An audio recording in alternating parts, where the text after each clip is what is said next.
欢迎电视机前的观众朋友走进天津卫视的大型情感节目《爱情保卫战》。本节目由中国广电天津公司独家冠名播出。广电5G192全新号段，全新体验，让爱相连。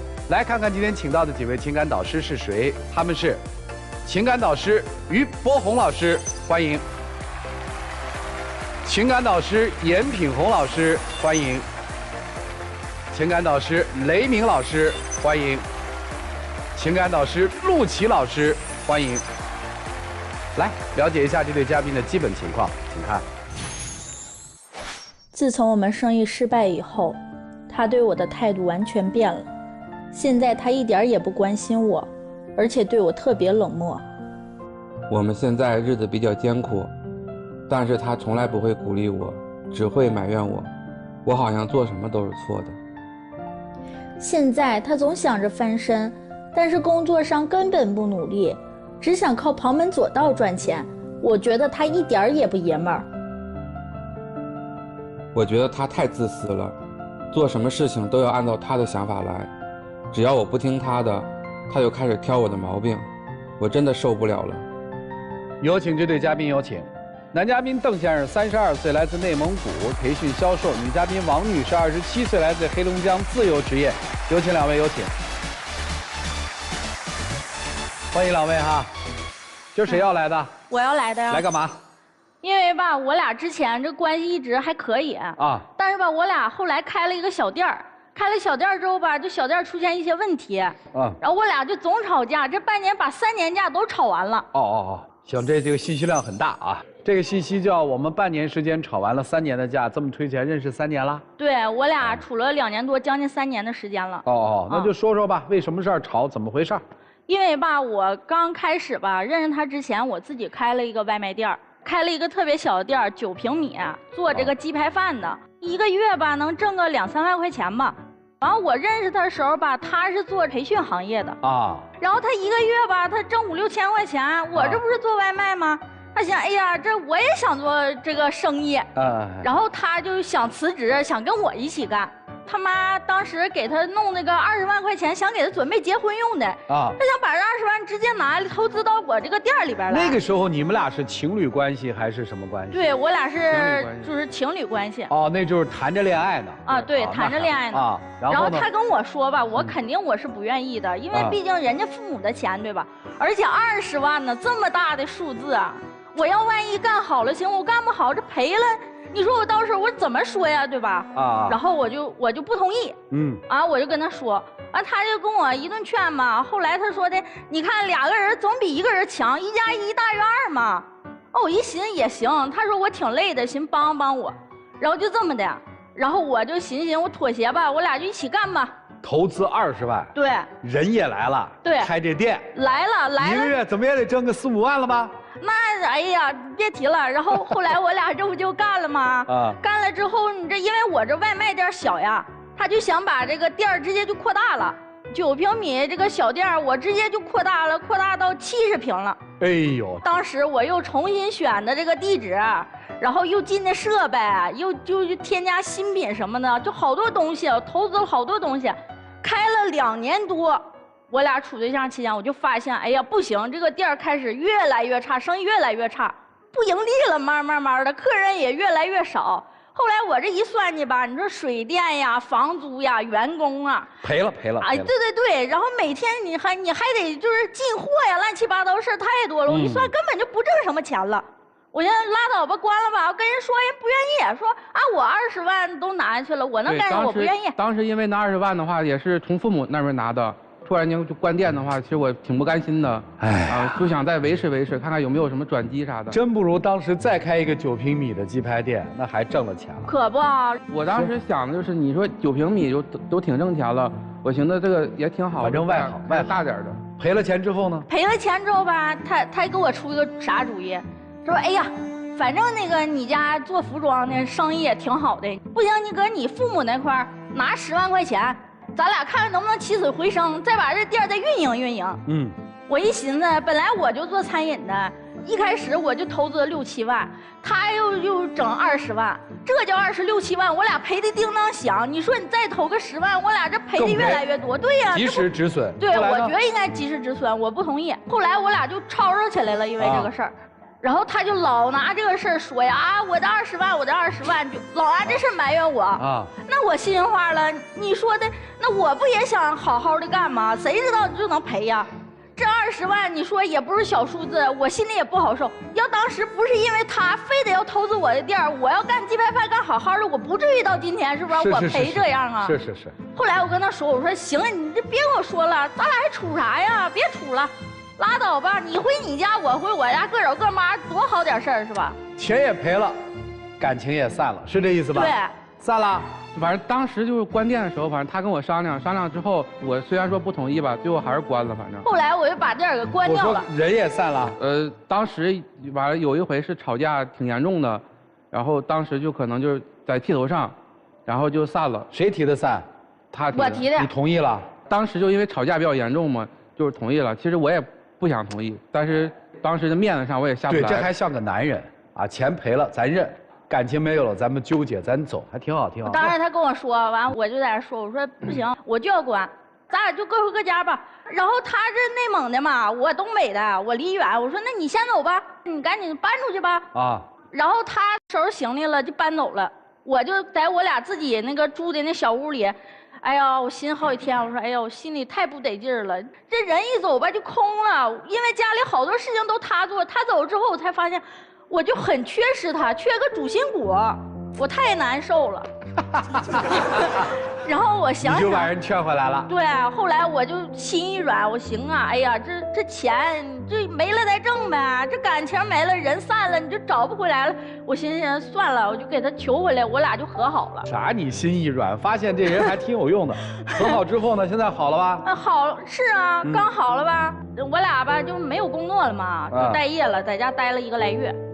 待1个来月之后吧，人家跟我说啥？哎呀，左右咱俩这个钱也花没了，那不行，咱俩先把婚结了吧。我当时想呢，因为这段时间确实是待业嘛，也没啥事儿。我说结个婚，这样家里也有个交代，因为我爸妈确实挺着急催我结婚的。就好歹说20万，我娶了个媳妇儿回来，对吧？我当然不是那么想法，但是我想给家里人一个交代，别说你回来20万，你赔了，结果媳妇儿也没捞着，啥也没有。后来他们回来心里不开心。是。那我觉得现在这根本就不是这个结婚的时候嘛。他给我出个啥主意？他说的，你妈拿3万，我妈拿3万，咱俩凑6万块钱，咱俩办个酒席，完了咱俩正好没存款呢，这兜里溜空，赶紧收点礼金吧。是这么个意思。明白了。这有生意头脑啊！那不行呀，我心里不这么认为。你说你是奔着跟我结婚去的，还是你就是想为了收礼金而结婚，还是为了结婚而结婚？我也整不明白。人家不就是奔你这人嘛，捎带手的收点礼金嘛，是这意思吧？哎呀，我的妈呀！就我寻思，反正现在确实手里没啥钱。我说咱结婚的话，一方面就给父母一个交代，完其次的话呢，咱俩收点礼金啥的，你手里有点钱，你以后我认为他光收礼金这事儿不行。因为我们现在，你还有更大的商业打算啊？不是啊，我们现在你说工作就也没有，钱也没有，啥也没有。你说我俩结婚了之后呢？你要有个孩子，有个啥的，能让双方父母来出吗？我俩什么都没有，我问你，你拿什么养家？怎么结婚？你说？就是说你现在想缓一步结婚？对。前一阵我俩那吵吵的那么狠，都闹分手了，叮咣的。回头现在要跟我结婚了，那你们双方父母知道你们俩现在这个状态吗？哎，反正也知道。知道。后来我爸妈也从老家过来了。对。过来怎么样？看中你了吗？过来之后吧，又跟我提起这20万的事儿，哎，说哎呀，你看看我这20万都投资进去了，我给我儿子首付买房子的。你说你这都赔了，这赔叮当响。我儿子现在这么穷，你不得想他穷，你嫌贫爱富吗？你不得？我觉得就是我爸妈也不是那意思，他吧就可能就有点担心，因为之前他们关系也挺好的，所以说他就有点担心，就怕因为这个事儿。就男方家里希望赶紧把这婚结了，好踏实。对，但我觉得现在结婚不是时候，我觉得我俩应该稳定、正大光明的结婚。你父母什么意见啊，姑娘？我妈也想让我俩稳定再结，所以现在为时男方是着急要结婚，对，女方是不着急，再看看。对，我觉得再看看。然后后来他父母就觉得可能我嫌贫爱富了呗，我就心里当时特不是滋味儿，我也不是那个物质的人。你说的，我都跟他处这么长时间了，我要是嫌他穷，我不早走了吗？对吧？后来吧，他妈就给我叫到一边儿，因为我当时去他们家上门的时候吧，第一次见面，我去他老家，他妈妈给我拿了一个镯子，玉镯子，当时就跟我说，你跟我儿子好像也成不了了，你先把镯子给我吧，我替你保管。我心里话了，你说，哎呀，反正也是人父母的东西，我给就给呗，对吧？然后他可好，那朝我要东西之后，他也没拦着，直接就让我给了。给了之后，中间也没给我调个节。都在现场呢，我就寻思等以后完事儿了，我私下再挨个说一说呗。你说你不调节，我怎么跟你父母相处啊？不就靠你调节呢吗？他不是没经验吗？行了，这事儿过吧。咱说他现在在做什么？本来吧，我一开始不是这种，就是吵吵闹闹的，就因为这开店之后，我俩总吵，吵得我太烦了。啊，为啥事儿吵？现在就是因为这20万的事儿啊，他就觉得这20万他亏着了。现在还在为这20万吵呢。对，他还在给我老念叨这20万的事儿，我真的受不了。后来我就特别难受嘛，我俩现在没有什么干嘛，然后他就找了一份工作，1个月挣3000多块钱。挣的太少了，他天天想着去翻身，怎么想着去翻身，他就刮彩票去了。我就是寻思，就是上班之余，我就，万一呢，对不对？没有万一，但是我确实买的我也不多。是，他就买几十块钱的，但是他一个月吧，反正去个2、3回吧。我就跟他说，我说你端正点你态度，有那个精神头，赶紧去好好工作去，多攒点钱比啥都强。然后我就跟他说，我说你就别信，那中奖概率都有多大呀，是吧？那你要大街上都中奖，都富翁了。我要说，没成想人真中了，中1000块钱，兴高采烈回来跟我说，哎呀，我中奖了。当时我心里其实我说实话，我一点都不高兴。你说他现在他中1000块钱，他以后他就想中更大的。他肯定想投资越来越多，我不行，我不能同意他这方面，我就赶紧把这小鬼苗，我必须给他扼杀掉。我就告诉他，我说你以后不行，我再买了，你再买，咱俩以后就是个事儿。人说行，完回头了，咔又去买去了，又让我撞个正着，我就特别生气，拽他彩票我就可全撕了。好，这姑娘这个性格特别好。撕了之后吧，这是个宝哎，就这一点就是反正挺暴躁。我觉得他根本就不行，我就让他好好工作。对。后来撕了之后了，人给我说一句特别老爷们儿的话，主持人你听他说啥？他说：“哎呀，我这中20万彩票的几率这几年都比我这几年攒20万的几率大。你听他说的是啥？他懂得上进吗？他？”当时确实也是那个啥，就是错没错？现在知道错了啊，知道错就行了，就不追究了。他脾气太暴躁了，我俩现在就是第2关之后，不是现在就是低谷期吗？啊，低谷期。正常都得互相鼓励啥的，他就是全抱怨。然后之前吧，开车啥的没啥事儿，现在我上班比较远，我一开车上下班，他就说你这1月挣3000多，你还开车，就没资格开车是吧？本来配嘛啥的，反正说挺伤心的。现在又加油又干啥的，本来我俩现在都穷。1个月挣3000多块钱，怎么好意思开的车呢？我觉得吧，坐地铁、你坐公交、你干嘛都行，你就得从头做起，不破不立，你知不知道？务实，哎，对，到底是买人家的姑娘。从头开始。你除了不让他开车之外，还在什么方面，那什么？吃方面他也管。吃怎么了？就我之前没现在这么胖，反正就是这半年待着可能长了20来斤，然后就是天天就吃素的。什么白菜呀、土豆啥的，反正很少吃荤的。他意思就省钱减肥呗。我想让他减肥，他现在都胖，他胖20来斤，赵志祥。我从小在内蒙长大，我就吃牛羊肉啥的，我就挺爱吃那个的。然后我平时偶尔我自个儿就是偷摸吃点啥的，反正他也老说我就干啥不行，吃饭第1名啥的，反正有时说话就挺难听。我自从关业了之后了，我就没事我就跑厂子打零工，哪块挣钱多我就去哪块。电子厂我就给人家连轴转。我都累得要命了，我都没有想说吃肉，你天天就寻吃肉，挣点钱都够吃肉了。我问你，咱俩使什么攒呢？使什么结婚？我这不寻思身体是革命本钱吗？哎呀，我怎么那么喜欢你们俩的啊？天天跟我说20万呢。哎呀，这家心宽体胖的，胖的都要命。不是你也不瘦啊，姑娘。我比他瘦点。你要这么说的话，我觉得你也不瘦啊。行，听明白，就是姑娘在这方面比较节省，我觉着别要面子了，咱吃上抠一口，行上抠一口，攒点钱咱们再说，是吧？对，他过得太滋润，我就受不了。挺好，挺好。嗯，他现在对我的感情啊，现在越来越淡了。人家吧之前学过拔罐，我吧之前有个病有个灾的，人拔罐给我去火，啊，颠颠每次都自己就过来了，啊，结果我这次吧感冒嘛，我跟人说，我说你给我拔一拔吧，然后人家哎呀妈，求了老长时间了，人才过来给我拔呀，就不愿意，然后那不也给你拔了吗？是啊，你是拔了。然后整那个酒精，啪滴到我这脖子，你看给我这脖子烫就是哦，烫伤，都给我烫坏了。烫坏之后我就老委屈了。我说我现在我这也关业了，我这现在都这么穷，然后我这身体还让他给我整出毛病，我就憋屈啊！我给我妈打电话，我说妈呀，我这太难受了。我妈说没啥大事儿。后来她就出去买药了，买完药回来了，啊，我就跟她说，我说哎呀，后来我疼大劲儿了，我说你快带我上医院吧，我说我太难受了。然后他给我来句啥？哎呀，多大点事儿啊，就那么大点儿，不就起个泡吗？你等化脓再去吧。我信人话了，你说你吃肉有钱啊，玩彩票有钱，你带我上医院你都不肯，你是不是心疼钱？你一点你都不心疼我。原来是在这儿啊，落在这儿了。对，懂了，就是男生现在不太心疼你吧？对，啊，他也不说未来有什么打算？我给他买药了啊，行，你们俩未来有什么打算吗？我肯定就是说想好好努力啊。就是下一步怎么个奔法？有什么计划吗？下一步我打算说的，我俩好好稳定，找一个班上，他稳定完我也稳定。他现在本来挣的不多，我现在我也不能光打零工呀，是吧？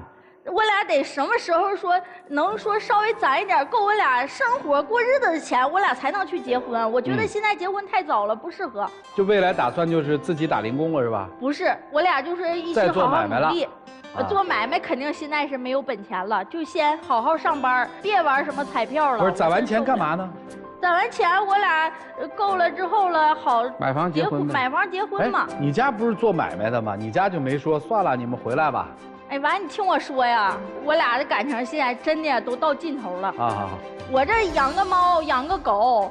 现在跟我不好，跟他好了。我俩一吵架说，哎呀，太烦了，你这我不愿意听。完了，转头也跟猫狗说话去。不跟我说话。主要是他话确实太多了，我跟不上。完了，每次吧，我这个生气了，他还能说带我吃个烤串啊，买个奶茶哄哄我。现在连哄也懒得哄了，有功夫给狗买肠，也不给我买块肉吃，你说多惨。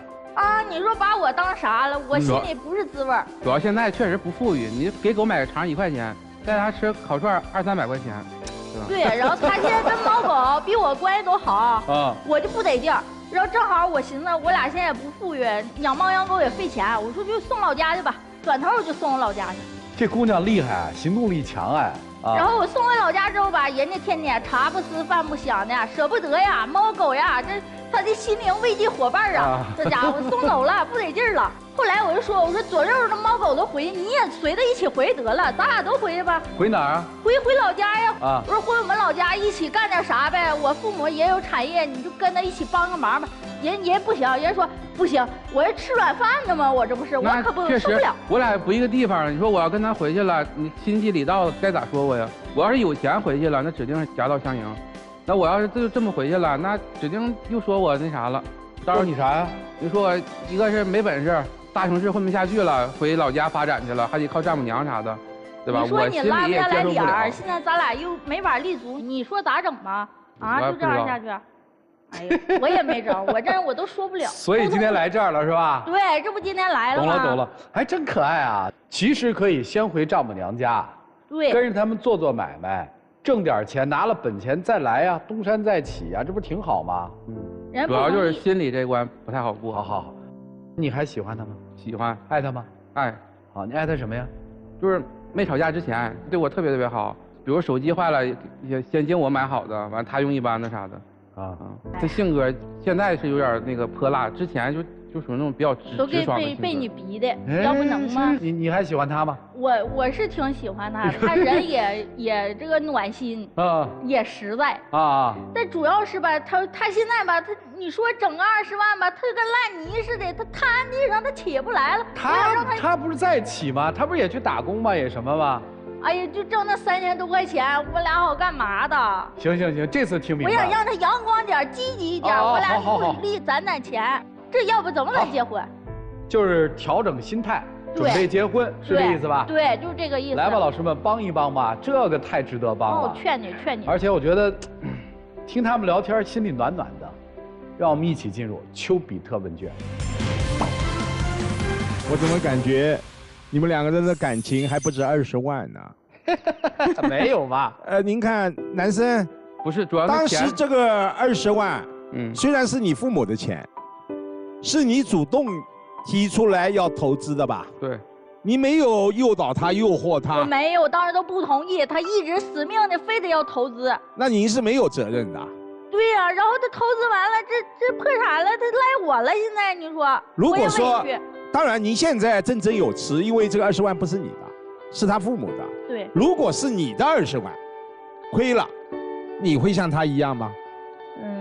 可能也会吧。也会啊。谁的钱谁不心疼啊，是吧？所以这一点你还是理解他。对，我理解，但我也是好心想办好嘛。但是没想到有一个非常关键的问题，做生意有输有赢，你既然自己投了20万，那当然要有承受失败的能力啊。对，反正主要但是我现在已经明显的感觉到，这20万已经成为你内心一辈子的阴影。你似乎为了20万已经不能自拔，耿耿于怀。20万没了，通过双方的努力，以后会有更多的20万。为什么不更加的向前看呢？甚至你把20万与婚姻都捆绑在一起。如果我们把爱情、生意、家庭、世俗等等都揉在一起的时候，你就不知道你的情感的诉求是什么。就像你，反正20万是父母的，我们赶紧结婚收份子，另外对父母有个交代。你也把它当成一笔生意了。女生是愿意嫁给你的，但是你一旦说出这样话的时候，她当然犹豫，当然彷徨啊，她也担心啊。在2个人的恋爱过程当中，亏了20万，谁都不愿意看到，但事实就在那里。然后2个人一起向前走，向前看，不是很好吗？你们2个人绝对是欢喜冤家，早点结婚吧。好，谢谢波红兄。我不同意早点结婚，我这不支持于老师的观点。能看出来女生是很爱你的男生。你看20万赔了，也闹过分手，但是一有点小台阶儿，彼此就能下了台阶儿，又复合了，有爱，对吧？那你因为这个生意失败，一直以来的不振奋啊、情绪啊，包括甚至想到投机取巧或者什么靠买彩票天上掉馅儿饼这种，女朋友制止了之后还是不离不弃，这都是因为爱。他那么辛苦的去电子厂打工，去这儿赚钱，每天累得要死，然后呢，你挣的钱不多，还心灰意冷，有一点点不够上进。他除了抱怨一下，他没有离开你。好的感情能够长久，是我们彼此有责任，愿意付出，愿意承诺，愿意携手，否则爱情是会被消耗掉。你觉得他能这样跟你的不愉快，什么撕彩票，然后就觉得你这个太颓废了，你觉得他能支撑几年？你觉得他的爱会不会消耗干净？应该会吧。对呀，我们所有的事情都有一个时间限制的。所以我觉得你应该调整了。这么好一个女孩，在困难面前，除了发发脾气，还能阳光着向前，还能不断的找解决方案，还能辛苦的去打工，宁可不吃肉。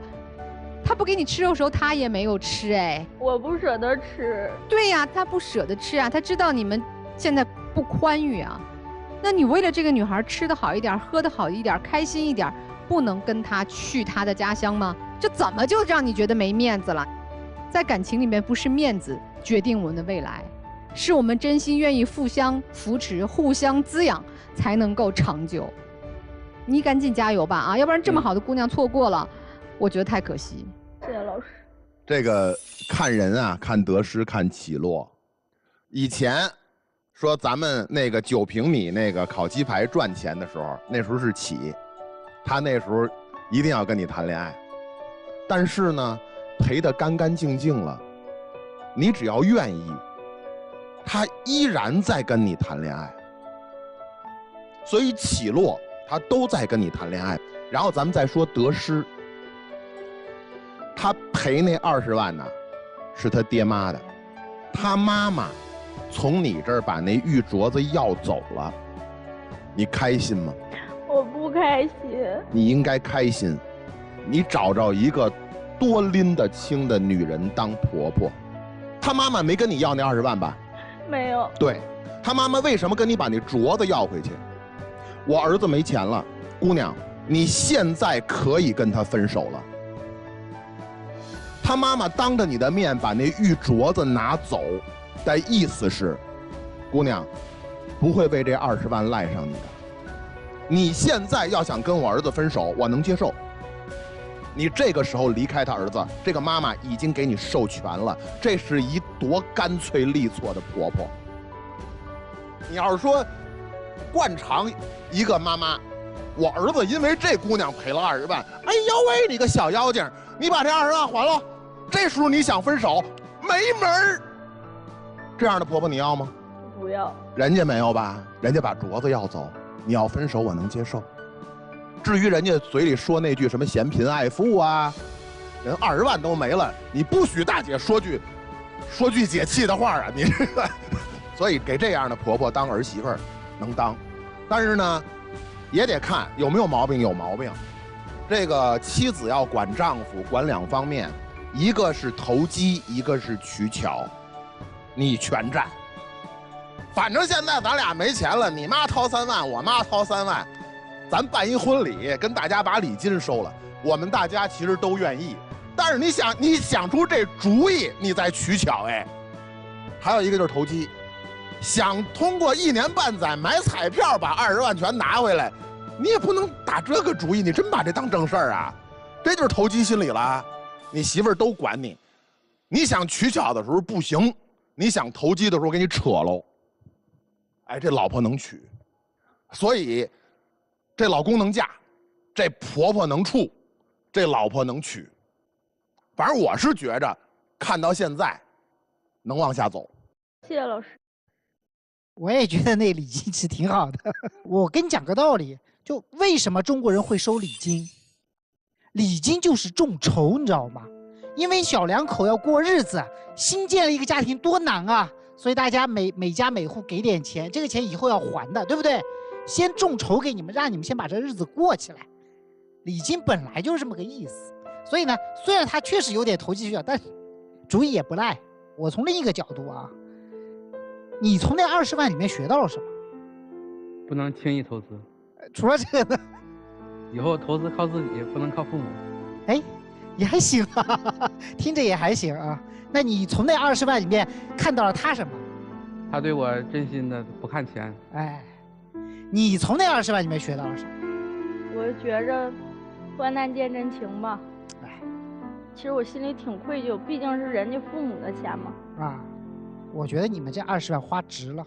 这20万没有赔掉，它融进了你们人生里面，它成了你们人生的一部分。你说你20万丢进去，人生阅历得到了那么多，又看清楚了你们这段感情远远超过这个价值，而且顺带。看清了婆婆，看清了他妈，所有人的人心全部看了一遍，多值。除此之外，赔的那20万，我还看到一个东西，就是你呀，不适合干买卖。你真不适合。我之前没干过买。哎，你真不是，你就是有力气就出力气，就勤勤恳恳干活最适合你。不要再投机取巧，什么摸什么彩票，不要了。你就是一分一分钱往家里面挣。至于你是真适合干买卖，但不适合干大买卖，还是干小买卖。你知道你为什么你之前那家店1个月挣2万，后面那家店你就连那2万都挣不着？你知道为什么？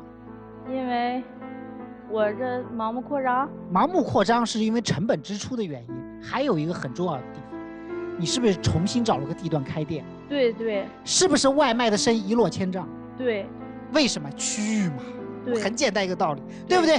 你把这些东西全弄清楚，你未来再开个小买卖，你还能挣钱。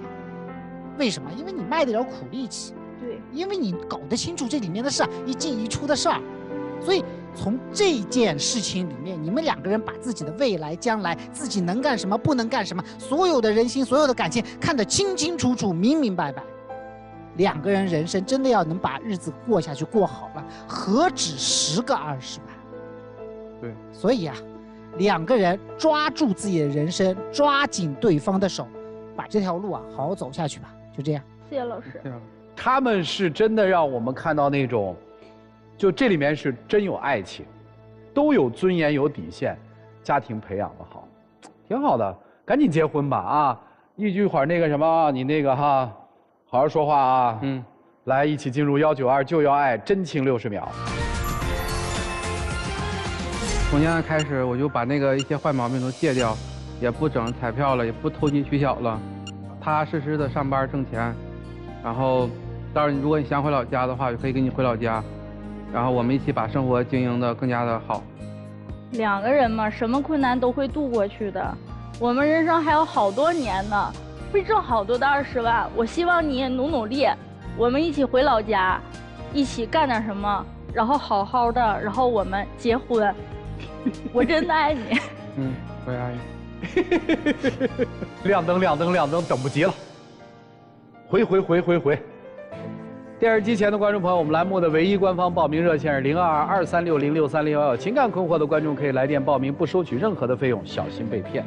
感谢老祖宗发明的那个词好，因祸得福，所以要感谢这20万。女生不是说了吗？患难见真情啊，肯定双出。亲戚朋友多给礼金吧，支持小两口。来，开门。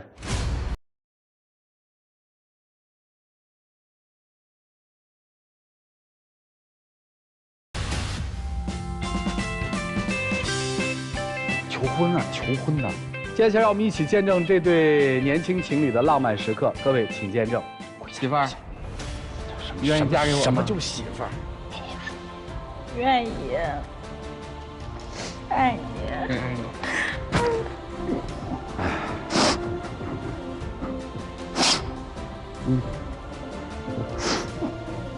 真实在，媳妇儿，你愿意嫁给我吗？愿意，矜持点不行啊。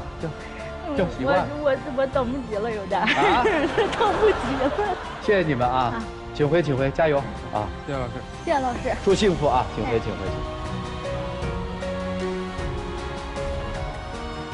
最后就祝他们幸福，因为他们善良，因为他们踏实，因为他们面对生活的困难，没有放弃对生活美好的追求。来了解下一对嘉宾的基本情况，各位请看。我们在一起1年多了，当初他就是我想要找的灵魂伴侣，但是他现在变得越来越物质了，我俩的想法总是背道而驰。他活得总是那么理想化，一个大男人还那么矫情，他完全都不考虑我喜欢什么和想要什么。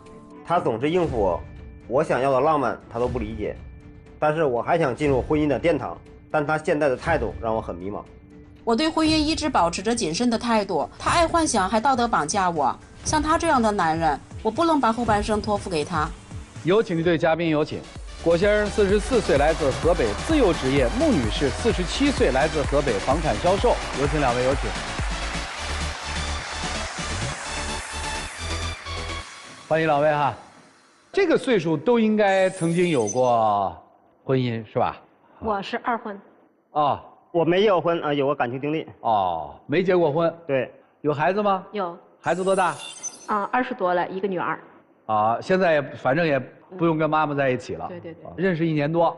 对。是啊，准备结婚，是吧？我还没想好，我觉得还没想好。是我提出来主动想结婚的。哦。我和他相处了有1年多了，我们是通过朋友关系介绍认识的。开始相处的时候吧，我觉得我们有点感情的契合点。我认为开始他也是挺懂我的，比如说我的观点呐，一些想法啊，他能支持。偶尔呢，我耍点小脾气，有点小任性，他也能包容。所以说我就认为吧，他应该是属于那种，不是非呀，不物质女人。因为啥？他也不像很多女生管我要东西要礼物，也没有这事儿。所以说，我认为他应该是我理想中的灵魂伴侣。哟，但是最近相处半年当中，我就发现他总是以工作为借口，开始对我忽冷忽热了，甚至开始有些变得物质了。我向他提出结婚，他居然向我提出彩礼要求。我觉得他本身是二婚，还带个闺女，要什么彩礼？要彩礼没有必要吧？咱们就结婚过日子行了呗。是，我是二婚，但是二婚该有的礼数也应该有呀。我跟你说，主持人，我当初跟他刚认识的时候，我觉得他这个人就是挺有见识的，而且说起话来呢也侃侃而谈的。但是最近我就慢慢发现他这人就比较理想化了，总是说些不实际的。你说生活本来就是柴米油盐嘛。是的。这有什么不对的啊？我给你提彩礼又没有太多。不是你提彩礼要多少钱啊？ 8万。哦，我不是在乎钱彩礼多与少，我是觉得我们两个感情当中不应该掺杂金钱物质这个东西，那样感情就不纯粹了。我之所以不想给你彩礼，就是感觉你跟以前的你不一样了，又有点物质化。我就这么觉得。至于的吗？所以说呢，在现在咱们俩相处当中，我就是希望咱们还像以前那样，咱们有感情这种共鸣，而不是说什么都讲究利益。我觉得还是他没有活明白，而且一提到彩礼的话，我也非常反感。好，我帮您问一下，这8万块钱彩礼您打算怎么用？就是你给我结完婚了以后，还是2个人过日子用呀。我觉得这很正常呀。所以你问一句啊，就到他这儿来说是给8万块钱的彩礼，然后嫁给您的时候再把这8万块钱带回来，2个人共同生活，是这意思吗？对，多少是个保障。可我不这么理解，我当初跟他谈恋爱的时候，是因为咱们有这种纯正的感情，而不是谈到金钱与物质。我觉得不这样的。我结婚了，我俩人过日子，我不花钱过日子呀。是可以花钱，但是我不希望咱们像那么世俗要这么彩礼的东西。行，您是不世俗的。他的理想主义在哪儿？您能告诉我吗？他是怎么想的？就最近，他竟然跟我说，就是让我辞掉工作，卖掉房子，跟他去农村躺平过2人生活。我觉得这没什么不可以的呀，本身你有房，我也有房，咱们俩钱也够花。我就想带他呀，找一个乡村僻静的地方，过这种那个清幽的浪漫的生活，远离这种城市的喧嚣。如果你觉得没意思的话，我爸妈身体也挺好，带我爸妈去也一样。结果他都不认可。我们都有工作的人，我们在城里待得好好的，而且我们也都有房子。你说就这么猛的，我给你回农村，我觉得他的想法就是表面上看起来挺好，就是特别不实际的这一种。其实这想法里面充满了铜臭啊！如果按你的理解来的话，你把房子卖了，带人家回去就行了嘛？为什么还让人家卖房子呢？你们俩的感情多么的纯粹啊！那里面能有一点钱的味道吗？你为什么要提钱？你为什么让他卖房子？你是不是惦记他的钱？你是不是充满了铜臭？那如何理解你让人家卖房子这件事儿？本来说嘛，我有房子，有点积蓄，对，有点家底儿，对，也够这个躺平的日子。对啊。但是如果说我光是花我这个钱，咱们家既然一块过日子，那么你也应该像我一样保持一致，便是情侣。你们俩的这个里面是没有铜臭的，你怎么会提钱呢？我提钱不是站在我想得到他多少钱的什么，人家提钱也不是想得到你多少钱的角度上啊。可我就是想过那种清幽的浪漫的日子。你过呀，你是不是邀请人家去过呀？不卖房子跟你去行不行？要想去乡村，远离这种城市喧嚣，你就得下决心把城市房子卖掉。不卖房子，他对城市还有留恋。哟，还不能对城市有留恋了。因为我要去农村嘛，过那种远离城市喧嚣的生活嘛。那您自己去吧。他要不卖房子，那他以后会后悔。我房子卖了，我现在什么都没有了。结果你城里还有房子，那以后你是不是还想再回去？不是，所以说我想让他断后路就是。好。主持人，我也不会跟他去的。啊，是。我也不可能跟他去。为什么非要断了他城市里的路啊？有这么件事啊。本来这个想法我跟他提出之后，他认为特不现实。到后来我俩争吵当中，我都说了，我感觉他心里是不是有了别人了？你净瞎说，我怎么就有别人呢？他呀本身是做房地产销售的，最近呢他卖了套房子给一个客户，房源可能不错，这客户呢出于感谢他，给他送了点小礼物，什么土特产的。本身我也没当回事儿，结果呢他跟这个客户越走越近，客户是有事没事大事小情的找他，而且家里有水电煤气有问题了也找他，这不是你销售改观的吗？而且更过分的是，今年冬至他居然亲自包了饺子给客户送过去了，你啥时候给我包饺子呀？而且客户还反送他一辆电动车，这都让我匪夷所思了。我跟你说，主持人，这个事情我跟他解释过很多遍，我是做销售的，我跟客户就是礼尚往来的事儿啊。客户也是送我2手又不值钱的一个电动车，他觉得我平时跑来跑去的挺忙的。你说包饺子这个事儿，正好赶上冬至，我就把我饺子送过去，这也不是维护嘛。像我的客户身边有很多朋友也会买房，他到时候也会找我的。你别老拿维护客户为了工作当借口，我忍受不了你老是这么肆无忌惮跟他暧昧。你别忘了，咱俩才是情侣，你在乎我的感受了吗？你看看主持人，他这个人是特别的偏执，他总拿他的要求来要求我。看出来了，就是我们一块儿出去看电影，他都根本就不顾我的意愿，就根本就不跟我商量，直接带我去看他喜欢看的电影，净给我看什么战争的呀、什么历史的片子，完了还总叨跟我讲一遍，我不爱听吧，他还不开心，他还不愿意。你老看那种搞笑的、幼稚的，那有用吗？我感觉我给他推荐影片有点层次感，能提高点思维能力。本身他也做销售，我琢磨还有助于他工作。不是电影能提高什么思维能力呀？你看一些悬疑片啊、侦探片啦、历史片啦，是吧？提高一下咱们的认知了。什么侦探片、什么历史片，能提高我的思维能力？那总比看他那些什么动画片、搞笑片这有用吧？哦。还有主持人，我还跟你说一个更奇葩的事儿。他带我去吃饭，有一次他竟然要求我穿得特别正式，要带我去吃西餐啊。你说吃饭不就是一个吃饱肚子的事儿是吧？西餐又贵，而且我就觉得还有不舒服，这太麻烦了。就是，你说吃这家常菜不就挺好吗？你怎么从来都不为我考虑一下呢？主持人，我是很用心的带他去西餐厅，因为本身我们人到中年了，我想和他也浪漫一下，而他呢不理解我。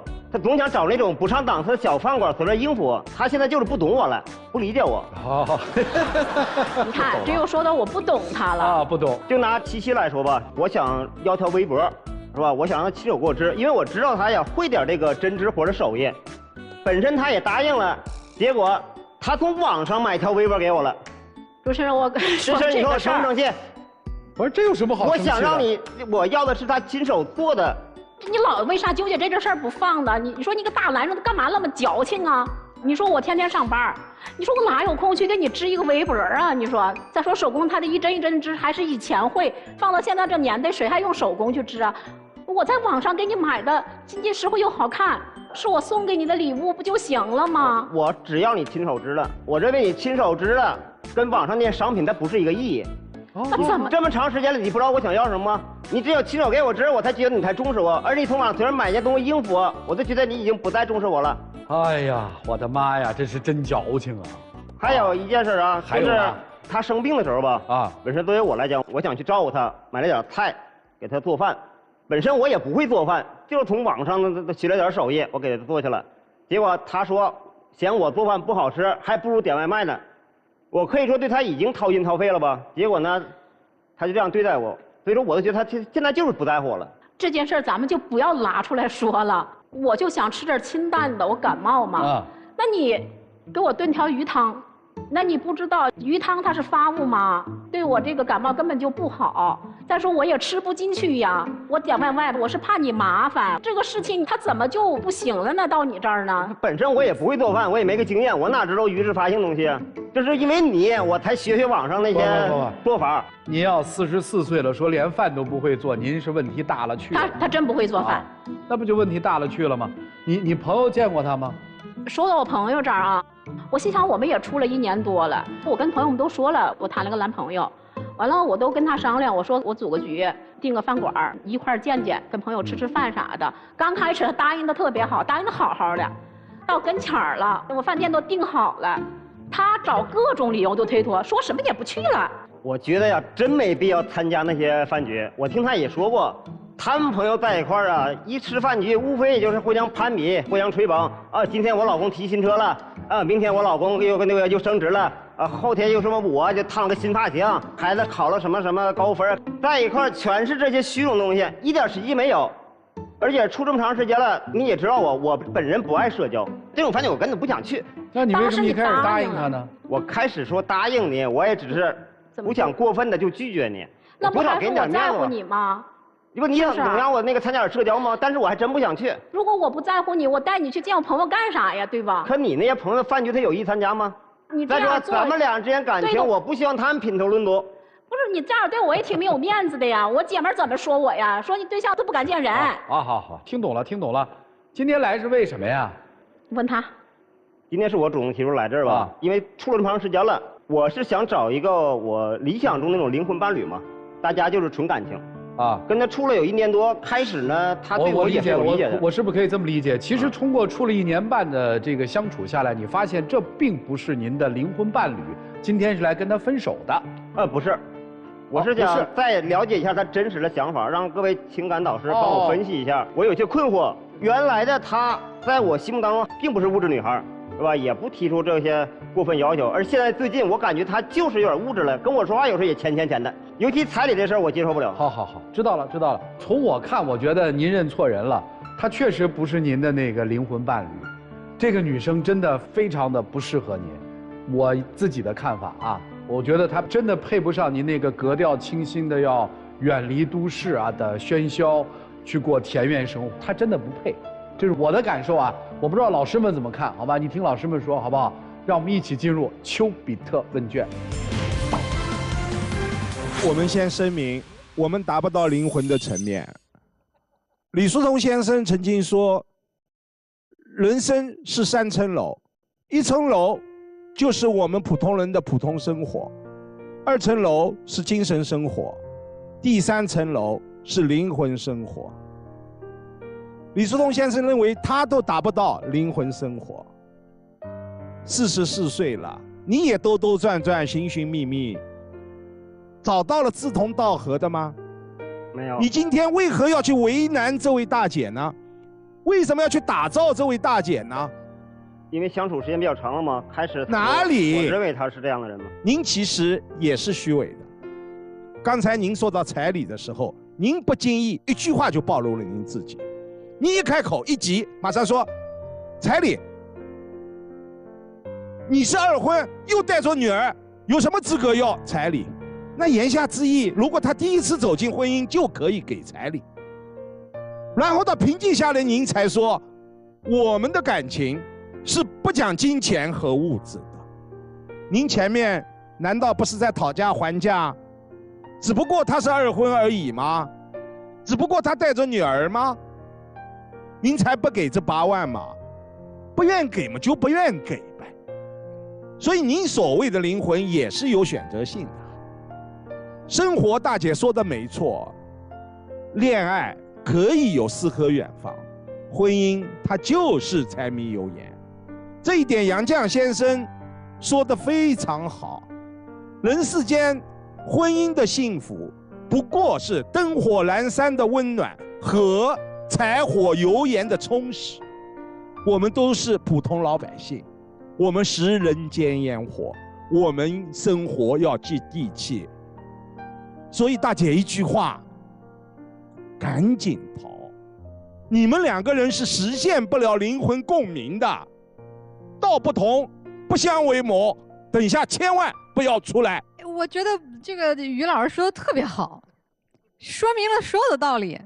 我就是有一点没想明白，大姐你看上他啥了？他有文凭啊？啥文凭？大学本科的。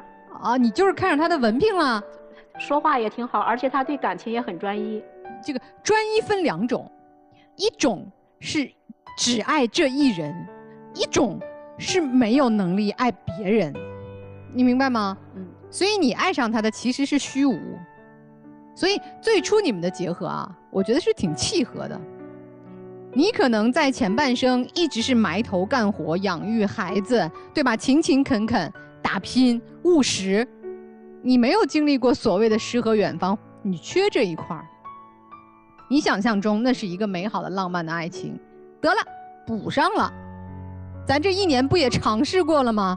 这诗和远方也不适合咱，这浪漫的西餐咱也吃不惯，这偏远的小地方的静谧的生活、离群所居的日子，咱也适应不了。你就踏踏实实在你城里辛苦打拼来的房子里边好好过日子。才47岁。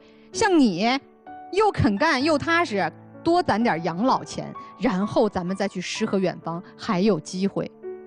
今天你就离开他吧啊，因为你爱上的是虚无，那我们收场就以务实来收场，回到自己生活的轨道。当然你也别记恨他啊，我觉得人家也给你提供了一段时间美好的爱情的幻想，我觉得也值了，也没什么好埋怨的，挺好的，该分就得了。先生呢？就他我能理解，但是你我可真的是不太喜欢。所谓的诗和远方，不过是你逃避现实生活、不愿意承担责任的一个借口。所谓的不爱物质，只不过是你把自己的钱袋子看得很紧，不愿意为这个女人付出的借口。8万块，你把这个钱踏踏实实交到他手里，说咱俩以后过日子用，这难道就不能有诗和远方了吗？你不过是给自己留了后路和对他的不信任吗？你双标哎！你自己钱看得很紧，8万不愿意给，但他兜里的钱你算得很清，让他卖了房子跟你过日子。爱一个人是爱他所爱，爱一个人是得偿他愿。你既然不爱他，你就寻找自我孤独的浪漫。哎，我觉得这个孤独也是一种终极的浪漫。没人配得上你的灵魂吗？你就自己过呗，你何必把话说那么好听？哦，他太物质了，过生活过日子不要物质的，把钱放在面上才是生活的浪漫，藏藏掖掖那就是虚伪。我问一下，您对于二婚带女儿的女性有什么看法吗？也没有什么特别的看法。那为什么您会说你一个二婚的带着一个女儿的一个女人，你凭什么要彩礼？这是为什么？我总认为彩礼这个是属于比较庸俗的问题。不是，那你就说彩礼就完了。你为什么说你二婚带个女儿，你凭什么要彩礼？因为我觉得开始我跟他处对象的时候，之所以跟他能处1年多，也并没在乎他是二婚和带女儿。我觉得说他是不是，我问的是，我不是问他跟你处对象，我问的是人家二婚带了个女儿，这事儿跟人家有没有权利要彩礼有关系吗？我觉得还是有一定关系。所以你认为二婚带个女儿的女人是没有权利要彩礼的？不是没有权利，而是她本身有过气嘛？她本身有过结婚的经历啊，那么她就不应像头一次结婚的话要彩礼要房子这么幼稚了。她应该懂得，你看我说了，我们头一次要是一婚的一个47岁的这么一位女士，跟你恋爱了1年，跟你要彩礼可以吗？我是看人的性格，而不是说非得是一婚还是二婚。哦，就是一婚的也不能跟你要彩礼。对。那你就直说，你凭什么要彩礼？我还是那个问题，二婚带一个女儿的一个女性招你了。然后我再问一件事儿，说你要归园田居嘛，然后咱们2个把城市里的房子都卖了，那为什么你要说，如果你觉得咱们俩没劲，我再带上我爹妈，你对他父母有意见吗？那倒不是，我是那为什么不带上双方老人？这事儿不公平吧？你的原话是，咱们2个去，如果你觉得没劲，我再带上我爸妈，你对人家父母有意见吗？也没想到这，你连伺候他爹妈都没想过，你凭什么娶她？我认为感情是2个人这件事嘛，不想涉及别的太多。那你怎么得把自己爹妈带上？当时觉得，如果说他去那种偏僻地方过的话，他可能会觉得孤独没意思，那么让我父母跟着一块过去呗。所以有些事儿吧，咱别往深了聊。有些事儿跟有没有学历没关系。有些人呢，可能一生过得很朴实，但是他待人接物的时候，他公正，他心里面没有这个高那个低，他心里面没有你的父母我的父母如何有区别。但是有些人呢，可能他有学历，但是呢，在他心里，他对于有些人群，他是有偏见的。他认为有些人群凭什么有资格谈彩礼2个字啊？有些有学历的人是这样想的，有些没有学历的人不是这样想的。所以不要迷信学历，我们要先看什么呀？看人品。我讲明白了吗？讲明白了，谢谢。哎，得嘞。就各自给各自制造了一个虚幻的对象。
请进入192就要爱真情60秒。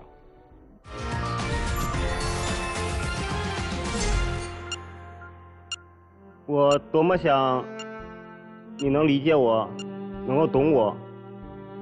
其实就我个人而言，很想和你步入婚姻殿堂，一起修成正果，成为真正的灵魂伴侣。但往往事与愿违。我也希望以后，我也改掉我的一些毛病。你能否重新给我个机会，回到那个我曾经认知的你？我和你相处这么长时间以来，我觉得你这个人也挺有激情，也挺有那个也挺懂生活的。但是你想让我回到以前那样的话，我得需要再考虑一下，因为我这是第2次婚姻，我需要谨慎一些。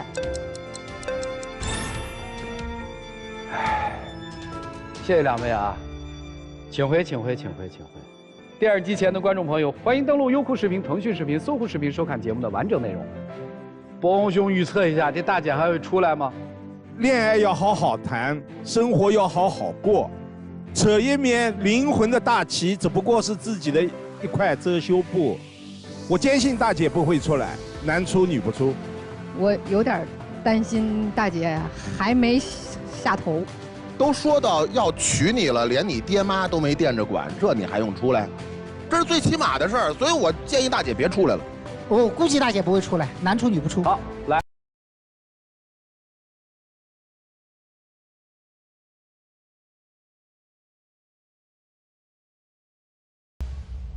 希望男嘉宾能够落地，找到一个相伴一生的女性。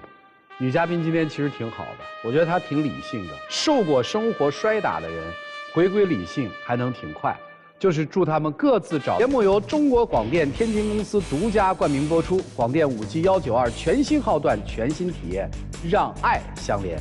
同时也再一次的谢谢电视机前观众朋友的收看和陪伴，我们下期节目再见，谢谢大家。